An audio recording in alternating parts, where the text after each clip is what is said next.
며칠 전에요. 외신에서 본 우크라이나 전쟁 관련 뉴스입니다. 자, 전쟁이 시작된 지 어느덧 3년이 되어가고 있습니다. 자, 이렇게 전쟁이 길어지자 이제는 전쟁터에서 싸울 군인이 매우 부족해졌습니다. 자, 하지만 젊은이들은요, 이런저런 핑계로 입대를 거부합니다.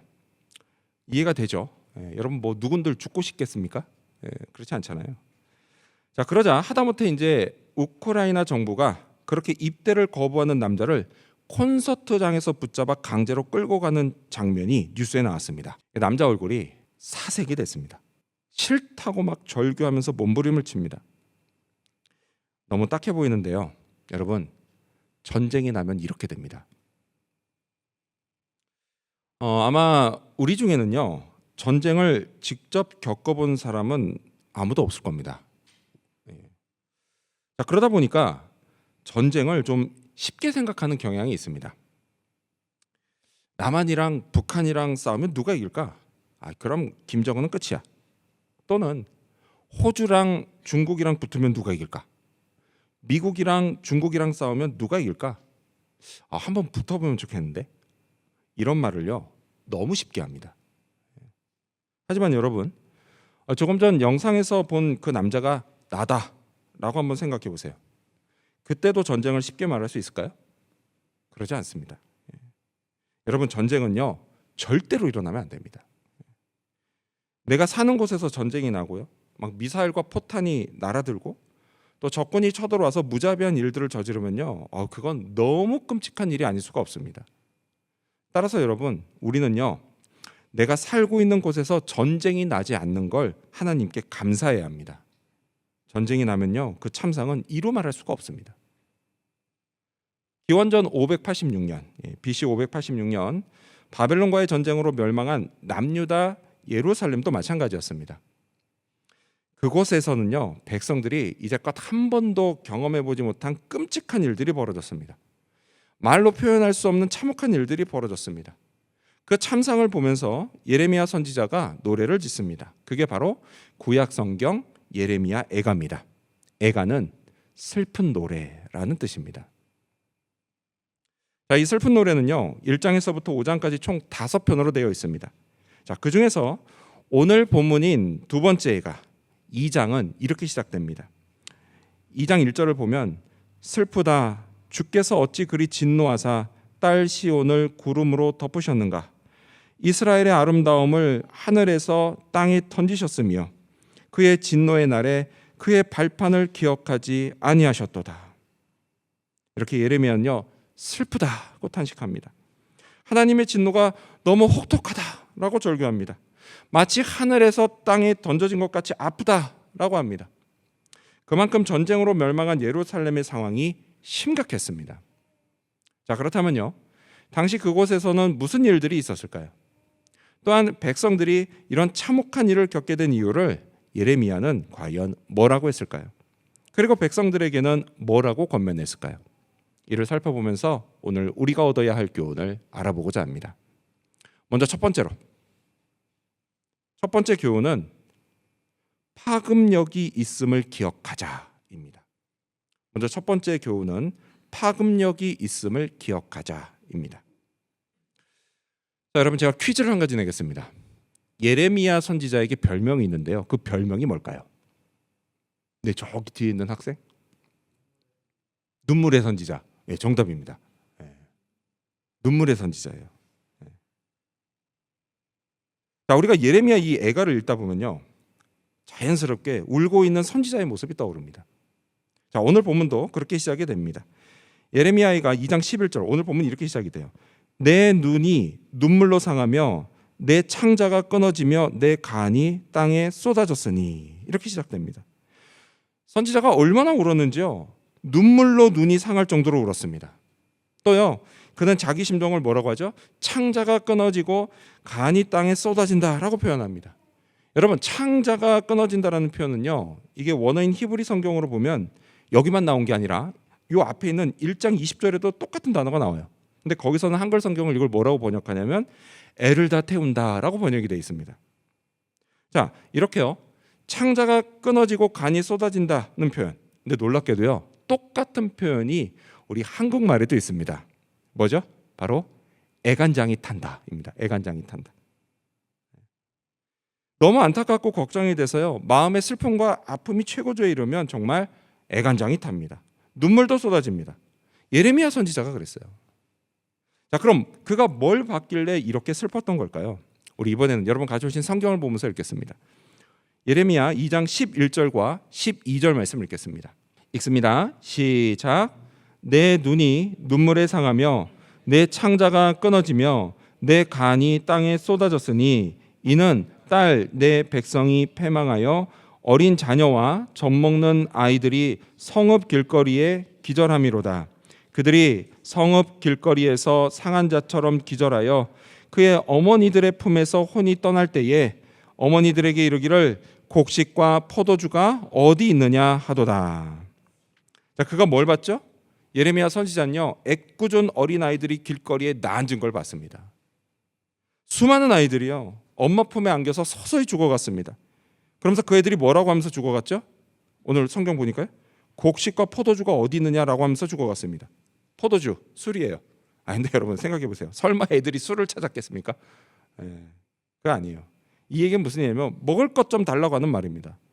너무 배고프다는 말입니다. 하지만 엄마는요, 줄 수가 없었어요. 왜냐? 1년 6개월 동안 계속된 이 전쟁통에요. 그리고 또 거기에 엎친 데 덮친 격으로 극심한 가뭄까지 들어서 이 성 안에는 먹을 게 하나도 없었기 때문입니다. 상황이 이러다 보니까요, 애들이 먹지 못해 그냥 바싹 말라갔습니다. 그냥 뼈만 남긴 채 서서히 죽어갔어요. 이게 남의 얘기가 아니라 내 자식 얘기라고 한번 생각해 보세요. 내 자식이 이렇게 죽어가는데요, 그걸 그냥 지켜볼 수밖에 없는 이 엄마의 심정이 어떻겠습니까? 같이 죽고 싶었을 겁니다. 여러분, 이처럼 전쟁이 나서 나라가 망하면요, 애꿎은 아이들이 큰 화를 당합니다. 근데 이렇게 된 게 그 애들 때문인가요? 그렇지 않아요. 여러분, 이런 일은요, 이게 단지 옛날 이야기가 아닙니다. 지금도요, 세상 곳곳에서 이런 일들이 벌어지고 있어요. 얼마 전에 우크라이나의 초등학교에 관한 기사를 하나 봤습니다. 아이들이요, 수업을 받다가도 공습 경보가 울리면 선생님을 따라서 재빨리 지하 대피소로 도망친다고 합니다. 학교 건물은요, 공습을 받아서 그냥 곳곳이 다 파괴됐습니다. 수업을 어디서 하냐? 아예 대피소에서 해야 할 때도 많다고 그래요. 아이들이요, 지하 대피소에서 보내는 시간이 얼마인지 아십니까? 1년 중에 짧게는 4개월이고 길게는 7개월입니다. 여러분, 애들이 얼마나 괴롭겠습니까? 우리 아이들은 밝은 해가 뜬 곳, 이 양지 바른 곳에서 뛰어다니는 걸 아주 당연하게 생각하잖아요. 근데 이 아이들한테는 그게 당연한 게 아니에요. 애들이 얼마나 힘들겠어요. 여러분, 이렇게 된 게 이 애들 때문입니까? 그렇지가 않아요. 자, 다시 본문으로 돌아와서요, 예루살렘에서 불쌍하게 죽어가던 어린애들도요, 마찬가지였어요. 여러분, 그게 그 애들 때문인가요? 아니에요. 여러분, 그거는요, 어른들이 하나님을 버리고 우상을 숭배했기 때문이에요. 아이들의 아빠 엄마가 지은 죄 때문이에요. 또 할아버지 할머니가 지은 죄 때문이에요. 어른들의 범죄에 따른 심판의 결과인 거예요. 그 고통을 어린아이들까지 다 받고 있는 겁니다. 여러분, 여기서요, 우리는 범죄에 따른 결과에 관해서 한 가지 사실을 알 수가 있습니다. 뭐냐? 그건 그 결과에 파급력이 있다라는 거예요. 꼭 내가 죄를 짓지 않더라도요, 다른 사람의 죄 때문에 나도 고통받을 수 있다라는 겁니다. 반대로요, 내가 지은 죄 때문에 나만 고통을 받는 게 아니라 다른 사람도 고통을 받을 수 있다라는 거예요. 여러분, 이런 일은요, 단지 인간들끼리만 벌어지는 게 아닙니다. 지금 우리가 살고 있는 이 세상의 모든 피조물들이요, 인간의 죄 때문에 다 고통을 받고 있습니다. 성경은요, 첫사람 아담의 범죄로 세상에 죄가 들어오고 세상이 죄로 타락했다라고 말씀합니다. 그리고 그 영향을 이후의 모든 인간들뿐만이 아니라 모든 피조물들이 다 받고 있습니다. 다 고통을 당하고 있어요. 그래서 성경 로마서는 이렇게 말씀합니다. 로마서 8장 22절을 보면요, 피조물이 다 이제까지 함께 탄식하며 함께 고통을 겪고 있는 것을 우리가 아느니라 라고 말합니다. 그럼 여러분, 이 고통이 언제 끝날까요? 여러분, 이 고통은요, 세상의 죄 문제가 완전히 해결될 때, 그때 끝납니다. 그때가 바로 우리 예수님이 다시 오실 때예요. 우리 주님이 재림하시는 마지막 날이에요. 그날이 올 때까지는요, 우리 모두가 죄의 영향을 받을 수밖에 없습니다. 또 범죄에 따른 결과인 심판과 징계의 고통을 받을 수밖에 없습니다. 여러분, 이건 피할 수가 없는 일이에요. 따라서 여러분, 죄로 타락한 세상에서 받는 여러 가지 고통을요, 너무 억울하게 생각하지 마시기 바랍니다. 힘들지만 그래도 견뎌야 합니다. 인내해야 합니다. 여러분, 이런 우리의 인내를 주님이 알아주십니다. 그리고 우리를 위로하시고 또 힘을 주십니다. 보상도 해주십니다. 이 사실을 믿으시기 바랍니다. 동시에요, 우리는 내 범죄로 인한 고통을 나만 받는 게 아니라 다른 사람도 받는다는 사실을 잊지 말아야 합니다. 여러분, 교회에서는요, 목사가 범죄하면 그 파급력이 교인들에게 다 미칩니다. 고통을 목사만 받는 게 아니라 교인들도 다 받아요. 그러니까 여러분, 당연히 저도 제 자신을 위해서 기도하지만요, 여러분도 저를 위해서 수시로 기도해 주시기 바랍니다. 아멘을 안 하시네. 다시 할게요. 기도해 주시기 바랍니다. 예, 아멘. 기도해 주세요. 기도해 주셔야 돼요. 제가 범죄하는 길이 아니라 주님께 영광이 되고 또 교인들에게 축복이 되는 길을 걷도록 늘 기도해 주시기 바랍니다. 자, 그리고 또한 가정. 여러분, 우리 가정에서는요, 가장이 범죄하면 그에 따른 고통을 아내와 자녀들까지 받는다라는 사실을 잊지 마시기를 바랍니다. 한 남자와 한 여자가 만나 결혼을 하고 부부가 될 때요, 하나님이 남편을 그 가정의 가장으로 세우십니다. 머리로 세우세요. 따라서 아내된 여러분, 남편을 위해서 꼭 기도하시기 바랍니다. 하나님은요, 가장을 통해 그 가정을 축복하십니다. 그리고 아내의 기도가 그 축복의 출발점이 됩니다. 뿐만 아니라 우리 아들, 딸들도요, 아버지를 위해서 꼭 기도하시기 바랍니다. 아멘. 네, 기도하셔야 돼요. 그리고 물론 우리 남편들도요, 당연히 기도하셔야 됩니다. 가장인 내가 범죄하고요, 그로 인해서 우리 가족이 고통을 받는 게 아니라 내가 하나님 잘 믿고 또 잘 순종해서 우리 가족이 축복을 받을 수 있게 해달라고 기도해야 합니다. 우리 가장 여러분 꼭 기억하십시오. 하나님은요, 여러분을 통해 여러분의 가정을 축복하십니다. 아멘. 그렇습니다, 여러분. 범죄에 따른 심판의 결과가 파급력이 있습니다. 그것과 마찬가지로 순종에 따른 축복의 결과 역시 파급력이 있습니다. 내가 축복을 받을 때 그 축복이 다른 사람들에게로도 흘러갑니다.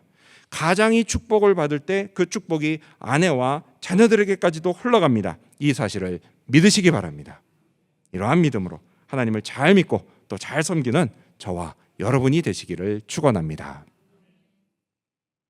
오늘 이 예가를 통해서 우리가 얻을 수 있는 교훈이 뭘까요? 두 번째 교훈은 말씀을 잘 들어야 한다는 것입니다.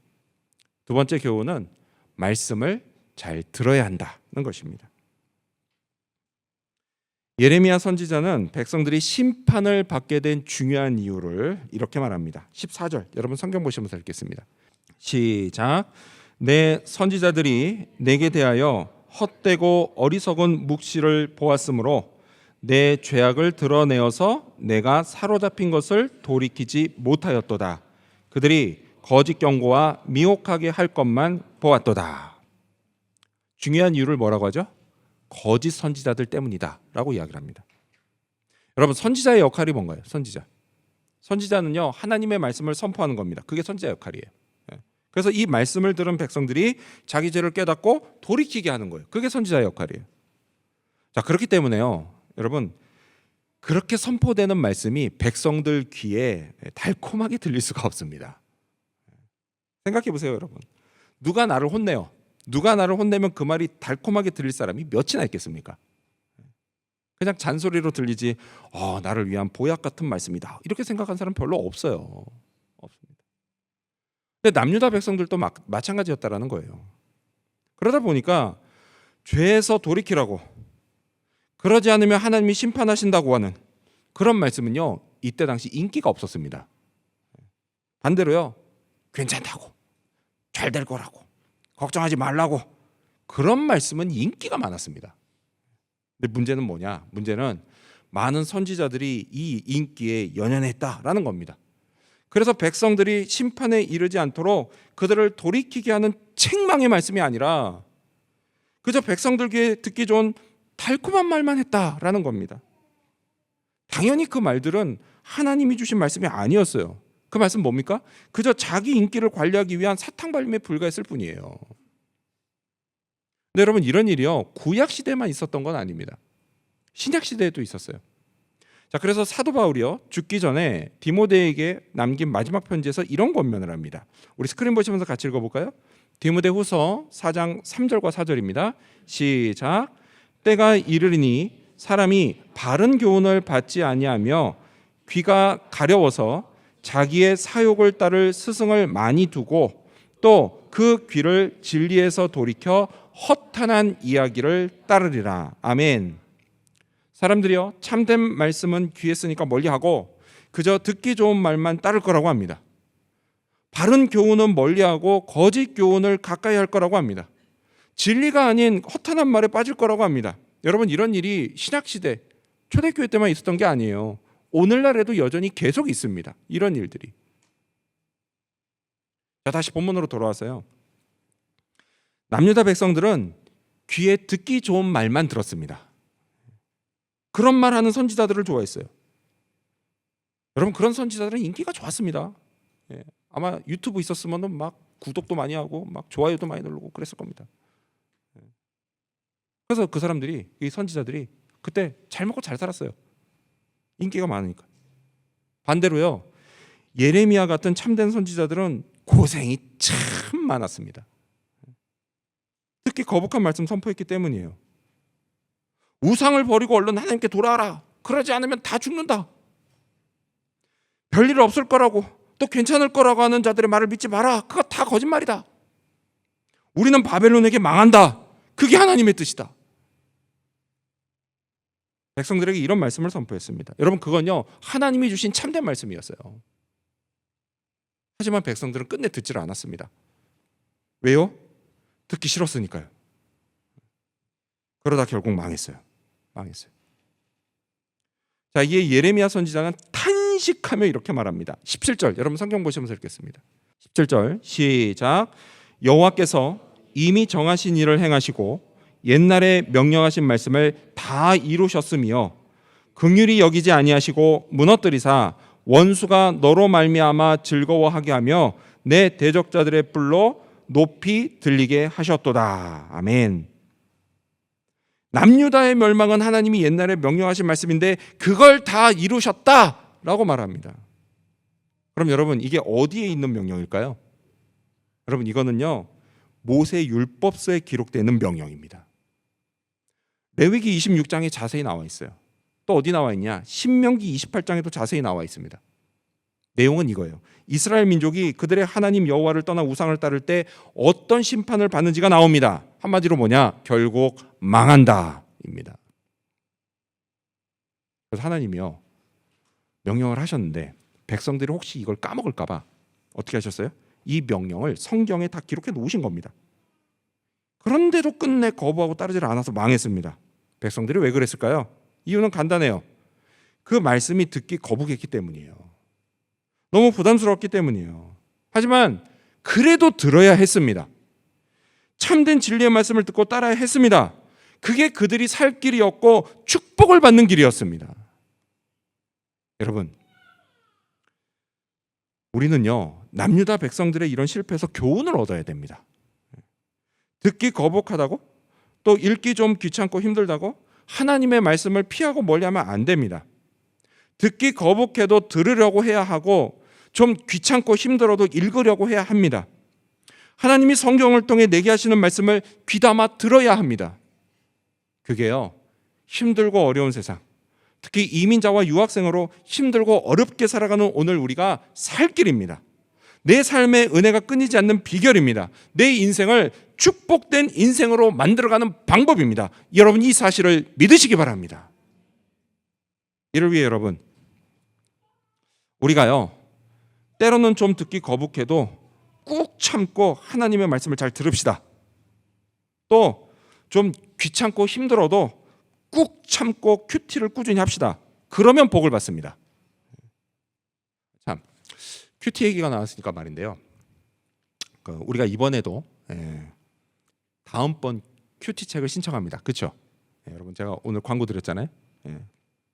여러분 저는요 큐티 책을 신청할 때가 되면 습관적으로 다음번 성경 본문이 어딘지를 알아봅니다. 습관적으로. 자 그래서요 알아봤더니 이 본문이 뭐 신약 성경 특히 뭐 복음서다라고 하면 왠지 좀 안심이 됩니다. 하지만요 그렇지 않고 뭐 구약 성경 그 중에서도 특히 뭐 레위기나 아니면 율법서나 아니면 또 뭐 무슨 뭐 이사야서나 예레미야서나 뭐 이런 선지서가 나오면 왠지 좀 걱정이 됩니다. 제가 왜 그럴까요, 여러분? 그 이유는 다름이 아니에요. 다름이 아니라 우리 교인들이 다음 달에 큐티 할 때 좀 힘들겠구나 이런 생각이 들어서 좀 걱정이 됩니다. 그래서 이 큐티 다음 달에는 포기하고 안 하면 어떡하지? 이런 생각이 들어서 그럽니다. 물론 여러분은 그런 일이 없을 거라고 저는 확신합니다. 아멘. 아멘. 하신 분만 하시는 줄로 믿겠습니다. 예. 여러분, 큐티 본문이요. 때로는 좀 힘들고 어렵더라도요. 성령이 깨닫게 해주시고 교훈을 주실 걸 믿고 꾹 참고 꼭 하시기를 바랍니다. 그러면 하나님이 은혜를 베푸세요. 교훈을 주시고요. 또 그걸 순종하는 여러분을 축복하십니다. 믿으시기 바랍니다. 벌써 수년 전 얘기가 됐는데요. 2020년 초에 그때 막 코로나가 막 퍼지기 시작했을 때 그때 얘기입니다. 그때 이제 우리가 사는 이곳 골드코스트도 막 록다운이 되기 시작했잖아요. 그렇죠? 자 그때요. 그때 그 큐티 본문이 뭐였냐면은 에스겔서였습니다. 에스겔. 벌써부터 멀미가 나죠. 에스겔 그러니까요. 참 힘든 본문이에요, 솔직히. 그런데 에스겔 보다 보면 묵시도 나옵니다. 묵시가 나오면요, 이건 진짜 이게 무슨 소리인가 싶습니다. 묵시가 나오면. 자, 그런 본문에서 매일같이 하인나, 하나님은 어떤 분이시고 인간의 모습은 무엇이며 나에게 주시는 교훈은 무엇인가? 여러분 이걸 발견하는 거요. 솔직히 좀 어려운 일입니다. 더욱이 그때 에스겔서를 통해서 주신 교훈이 뭐였냐면요, 온통 회개하라는 거였어요. 회개하라는 거. 이게 얼마나 부담스럽고 또 거북한 말씀입니까? 자, 그런데요, 그때 이곳 골드코스트에 한인교회들이 여러 개 있는데 그 한인교회들 중에서 우리처럼 매일 성경 큐티집을 그 묵상집으로 쓰는 교회 목사님들이 있습니다. 그 목사님들이 모여서 그때 함께 이런 이야기를 나눴습니다. 무슨 얘기를 했냐면 하나님이 이번에 우리에게 엄청 회개하게 하십니다. 엄청 회개하게 하십니다. 그랬어요. 여러분 그 당시 하나님은요 교만했던 우리를 철저히 낮추셨습니다. 하나님은요 진짜 눈에 보이지도 않는 조그만한 그 작은 바이러스 하나에 그냥 꼼짝도 못하는 우리 인간의 연약한 모습을 보게 하셨어요. 그리고 회개하게 하셨습니다. 회개하게 하셨어요. 그때 그 코로나 기간이요 많이 힘들긴 했습니다. 많이 힘들긴 했지만 우리가 다시 하나님 앞에 겸손하게 설 수 있는 좋은 계기가 됐습니다. 그렇습니다, 여러분. 듣기 거북해도 또 읽고 묵상하기 힘들어도 우리는 하나님의 말씀을 잘 들어야 합니다. 말씀을 통해 주시는 교훈을 잘 받아야 합니다. 그리고 순종해야 합니다. 그러면 됩니다. 나를 둘러싸고 있는 상황이 힘들고 어려워도 여러분 우리는요 결코 망하지 않습니다. 또요 지금 당장은 앞이 잘 보이지 않아도 하나님의 말씀이 내 길을 밝히고 인도해 주십니다. 그 길을 따라가면 됩니다. 그러면 형통해집니다. 진정한 만족과 행복을 맛보게 됩니다. 이 사실을 믿으시기 바랍니다. 이러한 믿음으로 늘 하나님의 말씀을 붙잡고 살아가는 저와 여러분이 되시기를 축원합니다. 오늘 이 예레미야 애가를 통해 우리에게 주시는 교훈이 뭘까요? 마지막 세 번째 교훈은 간절히 기도해야 한다는 것입니다. 마지막 세 번째 교훈은 간절히 기도해야 된다는 것입니다. 자, 예레미야가 백성들에게 이렇게 외칩니다. 우리 18절 여러분 성경 보시면서 읽겠습니다. 시작. 그들의 마음이 주를 향하여 부르짖기를 딸 시온의 성벽아 너는 밤낮으로 눈물을 강처럼 흘릴지어다. 스스로 쉬지 말고 내 눈동자를 쉬게 하지 말지어다. 아멘. 자, 여러분 여기서요 딸 시온의 성벽은 누구를 가리킬까요? 자, 먼저 딸은요 성경에서 하나님의 백성을 가리킬 때 사용하는 단어입니다. 자, 특히 딸 시온이라고 하면요 우리 홍 집사님 딸 시온이가 아니고 네. 네. 예루살렘 백성들을 가리킵니다. 그리고 여기에 성벽을 덧붙였어요. 그렇죠? 성벽을 덧붙여서 딸 시온의 성벽이라고 하면요, 예루살렘 성벽이 이 바벨론의 침략으로 완전히 무너진 것처럼 하나님의 침략으로 완전히 무너진, 그래서 큰 고통으로 신음하고 있는 예루살렘 백성들을 뜻합니다. 그게 딸 시온의 성벽이에요. 자, 그들은요, 무너진 성벽처럼 다시 일어설 힘이 하나도 없었습니다. 곳곳에 죽어가는 사람들이 널려 있었습니다. 죽은 사람도 널려 있었습니다. 자식들은 굶주림 가운데 하나씩 둘씩 죽어가고 있었습니다. 그리고 자기도 언제 죽을 줄 몰랐습니다. 삶의 터전이 완전히 파괴됐어요. 그래서 누구 하나 도움을 청할 수 있는 사람이 없었습니다. 이러지도 못하고 저러지도 못하고 그런 가운데요, 그냥 주저앉아서 죽을 날만 기다리고 있었습니다. 살아날 가망도 없고요, 살아갈 희망도 없었습니다. 그냥 최악의 상태였어요. 한마디로 패닉이었어요. 패닉. 이런 백성들을 향해서 예레미야가 외친 말은요, 하나님을 향해서 부르짖으라는 거였습니다. 기도하라는 거였어요. 우리 스크린 보시면서 같이 읽어볼까요? 18절과 19절입니다. 시작. 그들의 마음이 주를 향하여 부르짖기를, 딸 시온의 성벽아, 너는 밤낮으로 눈물을 강처럼 흘릴지어다. 스스로 쉬지 말고 내 눈동자를 쉬게 하지 말지어다. 초저녁에 일어나 부르짖을지어다. 내 마음을 주의 얼굴 앞에 물 쏟듯 할지어다. 갓길 어귀에서 주려 기진한 내 어린 자녀들의 생명을 위하여 주를 향하여 손을 들지어다 하였도다. 아멘. 자, 여러분, 이걸 보시면요, 지금 우리가 읽은 이 말씀에 보면 기도할 때 뭐 어떻게 하거나 또는 하지 말라고 하는 명령이 7번 나옵니다. 5번은 뭐뭐 하라 이런 명령이에요. 그리고 2번은 뭐뭐 하지 말아라 라는 명령입니다. 우리 스크린도 한번 다시 띄워주시겠어요? 18절. 먼저 흘릴지어다. 쉬지 말고 쉬게 하지 말지어다. 그리고 19절로 넘어가면요, 일어나 부르짖을지어다. 쏟듯 할지어다. 손을 들지어다가 나옵니다. 자, 이렇게 기도할 때 어떻게 하라거나 또는 하지 말라고 하는 명령이 총 7번 나옵니다. 네, 여러분, 성경에서요, 숫자 7은 완전수예요. 완전수. 따라서 이건 뭡니까? 기도할 때 완전히 혼신의 힘을 다해서 기도하라, 이런 이야기입니다. 이 예루살렘 백성들처럼요, 여러분, 최악의 상황에서는 진짜 혼신의 힘을 다해서 기도해야 합니다. 살아날 가망도 없고요, 또 살아갈 희망도 없는 상황에서 여러분, 우리가요, 기도를 어떻게 막 설렁설렁하고 또 대충대충 할 수가 있겠습니까? 그럴 수 없는 거예요. 진짜 이거 아니면 안 된다는 심정으로 간절히 기도해야 합니다. 부르짖으면서 기도해야 합니다. 여러분, 그러면요, 나오지 말라고 해도요, 눈물이 자동으로 나옵니다. 이런 간절한 기도를요, 우리의 신앙 선배님들이 했습니다. 6.25 전쟁으로 모든 게 다 잿더미가 됐을 때 우리 아버지 어머니 세대가 이렇게 기도했습니다. 또 일제 식민지 통치로 온갖 수탈을 당하고 있을 때 우리 할아버지 할머니 세대가 이렇게 기도하셨습니다. 여러분, 그분들의 기도를 하나님이 들으셨습니다. 이렇게 기도한 사람들이 또 있어요. 어디 있죠? 성경에 있습니다. 여러분, 성경에는요, 힘들고 어려울 때 간절히 기도한 사람들이 많이 나옵니다. 또 예수님도 그러셨어요. 십자가를 지시기 전날 밤에 예수님은 겟세마네에서 하나님께 간절히 기도했습니다. 여러분, 성경은요, 그때 예수님이 이렇게 기도했다라고 말씀합니다. 히브리서 5장 7절 말씀을 보면, 그는 육체에 계실 때에 자기를 죽음에서 능히 구원하실 이에게 심한 통곡과 눈물로 간구와 소원을 올렸고 그의 경건하심으로 말미암아 들으심을 얻었느니라 라고 증언합니다. 우리 예수님도요, 심한 통곡과 눈물로 부르짖으면서 기도하셨습니다. 그리고 그 기도 역시 하나님이 들으셨습니다. 그렇다면 여러분, 우리가 이렇게 간절히 기도해야 하는 이유가 뭘까요? 특히 힘들고 어려울 때는 더더욱 눈물로 부르짖으며 기도해야 하는 이유가 뭘까요? 여러분, 그 이유는 간단합니다. 그거는요, 나를 둘러싸고 있는 문제들은 하나님이 해결해 주시면 해결이 되기 때문입니다.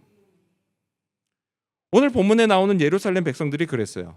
여러분, 그들은요, 정말 아무것도 없었습니다. 남은 것도 없었고요, 할 수 있는 것도 없었습니다. 여러분, 그들에게 살 길은 오직 하나님뿐이었어요. 하나님이 살려주셔야 사는 거였습니다. 그러면요, 다른 거 없습니다. 기도해야 합니다.